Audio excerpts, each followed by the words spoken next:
өнөөдөр сонгож авч бооцож байгаа гэдгийг бас харна. Тэгээд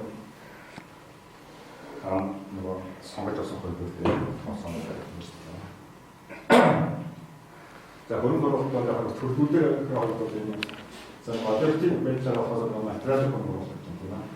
Энэ болохоор зарим хөрөнгө оруулагч нь мөнгө бэлэг юм тоног зам одоос тийм энэ машин тоног төхөөрөж тийм аваа гэсэн санаа байдаг байна. За санхүүгийн мэдээлэл байгаа шууд мөнгө хэлбэр. За зээл хэлбэр гэх юм. За материал хөрөнгө оруулалт гэдэг нэг талаар юу гэж бодож байна? Оюун санаа. Тэгээ оюун санаа гэдэг одоо ямар нэг тийм сургалт хийж байдаг юм. Тэр компанийн нөгөө чадамж бизнес юм.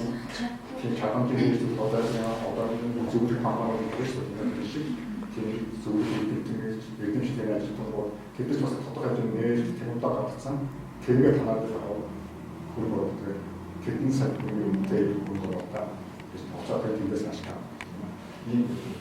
За цаг хугацааны хүчин зүйлийн байдлаар анхдаж хөнгө одоо анх удаа шинэ бизнес байна тийм энэ дээр хөрөнгө оруулалт хийж байгаа. За нэг хөрөнгө оруулалт дээр яг үйлдвэрлэлээр өргөжүүлэх тоногдохын шинжлэх хийх тийм явцын байна. За нөхөн хөрөнгө оруулалт гэхлээр бас ийм ойлцоо.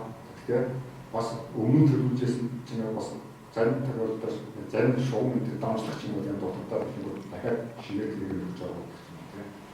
Ийм өөрчлөлт гэдэг бас нөгөө өшөө үйлдэл хөгжиж чаддаг юм төлөвлөлт тийм ээ. Цаг үеэр өөрчлөлт.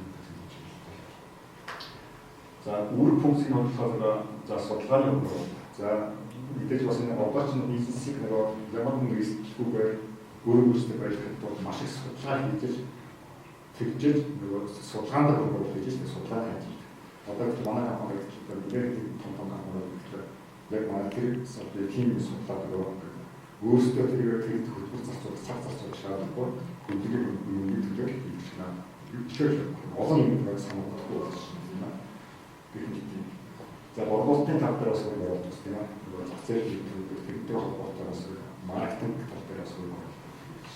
Ийм зүйлүүдийг төлөвлөж